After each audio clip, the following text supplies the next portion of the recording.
Hello guys! Sa video na ito, ating ibubuod ang 2013 action thriller movie na may pamagat na Ninja Shadow of a Tear. Bago natin simulan, hihilingin ko muna sana na mag-subscribe na kayo at i-hit nyo na din ang notification bell, para lagi kayong updated pag nag-upload pa tayo ng mga ganitong klaseng palabas. Marami pong salamat. Magsisimula ang pelikula sa isang lalaking nagngangalang Casey Bowman, na nasa isang tindahan ng alahas upang bumili ng kwintas para ibigay sa kanyang asawang si Namiko. Tingid sa kaalaman ni Casey, dalawang magnanakaw ang sumusunod sa kanya at balak siyang pagnakawon. Madaling natalo ni Casey ang dalawang lalaki bago nakauwi sa bahay. Pagdating sa bahay, ibinigay niya ang kwintas kay Namiko na buntis sa kanilang unang anak. Mukhang napakasaya ni Namiko na makatanggap ng regalo mula sa kanyang asawa. Nang gabing iyon, hiniling ni Namiko sa kanyang asawa na bilhan siya ng tsokolate. Si Casey ay sumunod sa kahilingan ng kanyang asawa at nagpunta sa supermarket para bumili ng tsokolate bilang isang responsableng asawa. Napagtanto niyang naiwan ang wallet niya noong magbabayad na siya, kaya nagmadali siyang umuwi.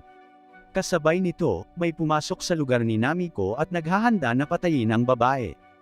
Pagdating sa bahay, nagulat si Casey nang makitang napatay ang kanyang asawa, na may marka ng wire sa kanyang leeg. Sa araw ng libing, si Casey ay binisita ng kanyang matalik na kaibigan, na isa ring mag-aaral ng Takeda Sensei, na nagngangalang Nakabara. Ang lalaki ay nagpahayag ng kanyang matinding pakikiramay sa pagkamatay ni Namiko. Pagkatapos ay inalok ni Nakabara si Casey na magsanay sa kanyang dojo sa Thailand para mabawasan ang sakit ng pagkawala ng kanyang pinakamamahal na asawa. Ngunit tinanggihan ni Casey ang alok dahil gusto niyang mahanap ang pumatay sa kanyang asawa upang maghiganti.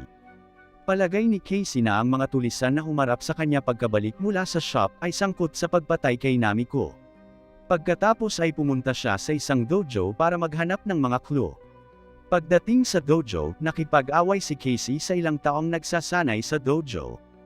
Sa wakas ay nahanap niya ang kinaroroonan ng dalawang magnanakaw at hinabol ang mga ito. Tinambangan niya at pinatay sila sa isang madilim na eskinita.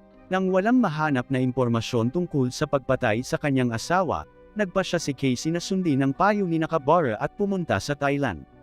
Masayang sinalubong ni Nakabara si Casey at ipinakilala siya sa kanyang mga estudyante. Pansamantalang nanatili si Casey sa dojo ni Nakabara habang iniimbestigahan ang kaso ng pagpatay kay Namiko at sa paghahanap sa mga salarin. Isang araw, habang nakikipag-sparring kay Lucas, isa sa mga estudyante ni Nakabara, biglang nagalit si Casey at brutal na inatake siya ng bakon. Pagkatapos ay pinaalalahanan siya ni Nakabara na kontrolin ang kanyang emosyon sa pamamagitan ng paghiling sa kanya na sumailalim sa firewalking training. Ngunit huminto si Casey sa kalagitnaan dahil nakaukit pa rin ng malinaw sa kanyang isipan ang mga alaala ni Namiko. Para mawala ang kanyang pagkabagot, nagpunta siya para uminom sa isang kalapit na bar at nakipag-away sa ilang lasing na mga customer. Kinabukasan, habang may hangover si Casey ay namimitas siya ng prutas, ngunit si Lucas na nakaalam nito, ay nagkusa na gawin ang kanyang mga tungkulin at hiniling sa kanya na magpahinga. Nagpasalamat si Casey kay Lucas at agad na bumalik sa kanyang silid. Sa kanyang kama, hindi mapakali si Casey na parabang ang kanyang sinanay na instincts ay nagbabala sa kanyang may hindi magandang mangyayari. Nabalitaan ni Casey na si Lucas ay natagpuang patay sa hardin at siya ay pinatay sa pamamagitan ng parehong barbed wire na sandata na ginamit kay Namiko. Ikinwento ito ni Casey kay Nakabara, na nakakaalam na ang barbed wire ay halos kapareho ng kay Goro. Pagkatapos ay isiniwalat ni Nakabara kay Casey na ang kanyang ama at si Takeda Sensei, kasama ang isang lalaking nagngangalang Isamo, ay ang tatlong pinakamahuhusay na estudyante ng Koga Dojo. Nang mamatay ang kanilang sensei, hinamon ni Isamo si Takeda na pamunuan ang dojo. Nagawa ni Takeda na patayin si Isamo sa labanan at hinirang na The Grandmaster na mamumuno sa dojo. Ang nakababatang kapatid ni Isamo, si Goro, ay nasaksihan ang laban at nangakong ipaghihiganti ang pagkamatay ng kanyang kapatid, kahit na umabot pa ito ng 3 henerasyon. Sa kasalukuyan, si Goro ang pinuno ng isa sa pinakamalaking kartel ng droga sa Myanmar. Pagkatapos ay hinikayat ni Nakabara si Casey na bumalik sa United States dahil ginawa siyang isa sa mga target ni Goro na manugang ni Takeda.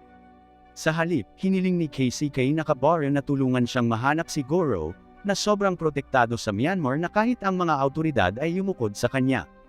Pagkatapos ay binigyan ni Nakabara si Casey ng isang lumang mapa ng Burma mula noong panahon ng kanyang ama noong World War II, na may karatulang nagsasaad ng lokasyon ng nakabao na mga armas ng ninja. Pagkatapos magpasalamat kay Nakabara, agad na nagtungo si Casey sa Myanmar, kung saan nakilala niya ang isang napaka-friendly na taxi driver na nagngangalang Mike, na naghatid sa kanya sa isang inn. Sinimulang ihanda ni Casey ang lahat, gaya ng iba't ibang armas ng ninja at nakamamatay na lason. Noong gabing yun, sa tulong ni Mike, nahanap ni Casey ang isang bar na madalas puntahan ng mga nagbebenta ng droga. Habang siya ay nakaupong mag-isa at umiinom, may lumapit sa kanya na lalaki at nag-alok ng isang bagay. Sa kagustuhang makahanap ng impormasyon tungkol kay Goro, sinundan ni Casey ang lalaki. Doon, binanggit ni Casey ang pangalan ni Goro at mukhang kainahinala ang lalaki, at tinawag niya ang kanyang mga kaibigan para pagtulungan si Casey.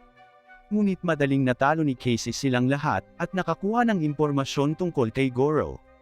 Nang bumalik siya sa kanyang hotel upang magpahinga, ni-raid ng mga pulis na nakipagsabwatan kay Goro ang silid ni Casey at nilayon siyang arestuhin dahil sa pagiging spy ng Amerikano. Sinubukan ni Casey na tumakas, ngunit dahil napakarami ng pulis na armado, agad siyang naparalisa at dinala sa bilangguan.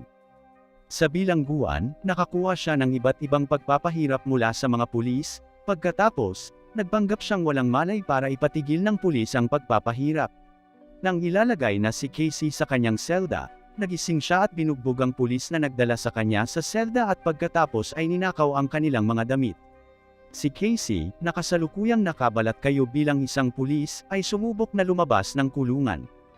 Ngunit bago yon, nakuha niya ang impormasyon tungkol sa kinaroroonan ni Goro mula sa isa sa mga pulis na nagsabing nagtatago si Goro sa gitna ng kagubatan. Pagkalabas ng kulungan, muling humingi ng tulong si Casey kay Mike na dalhin siya sa kagubatan kung saan nagtatago si Goro. Ang pagdating ni Casey sa kagubatan ay alam na ng mga tauhan ni Goro na nagpapatrol. Pagkatapos ay nakipaglaban si Casey sa kanila at nagawa niyang patayin ang lahat ng tauhan ni Goro, at kinuha ang kanilang mga armas. Kalaunan, sa wakas ay natagpuan ni Casey ang mga puntod ng mga sundalong Hapones na tinutukoy ni Nakabara. Armado siya ng isang kahon na puno ng mga armas ng ninja, na nakabaon sa ilalim ng lapida na gawa sa kahoy na may simbolo ng Nakabara clan. Matapos ihanda ang lahat, ipinagpatuloy ni Casey ang kanyang paglalakbay at nagawa niyang mahanap ang hideout ni Goro.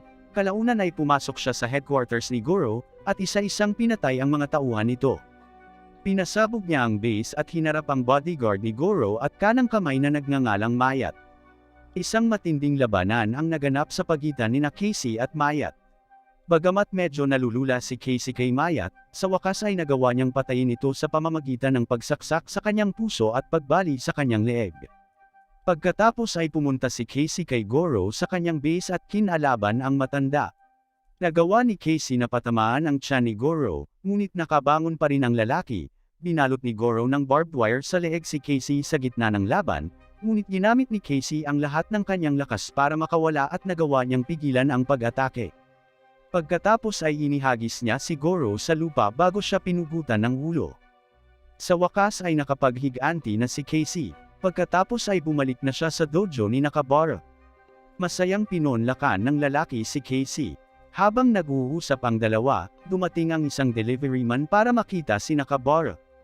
Napagtanto ni Casey na ang emblem sa kutsilyo ng deliveryman ay eksaktong kapareho ng sagisag ng mga tulisan na nagnakaw sa kanya sa Japan. Sa wakas ay nabunyag na si Nakabara ang pumatay kina Namiko at Lucas. Lumalabas na si Nakabara ay ang nagbibenta ng droga at sinadya niyang gamitin si Casey upang alisin ang Goro Cartel para sa kanyang ambisyon sa kalakalan ng droga sa Southeast Asia. Pagkatapos ay binigyan ni Nakabara si Casey ng pagpipilian na sumama sa kanya o mamatay. Malinaw na ayaw ni Casey na makipagsanib puwersa sa mga pumatay kay Namiko. Naganap ang matinding labanan, hanggang sa sinipa ni Casey si Nakabara sa manipis na pader, na nagpapakita ng isang silid na puno ng mga sinaunang artifact.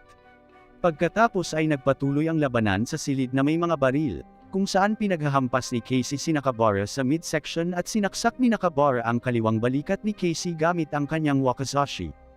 Pagkatapos ay sinugod ni Nakabara si Casey, ngunit hinawakan niya ang barbed wire at ibinalot ito sa leeg ni Nakabara, na ikinamatay niya.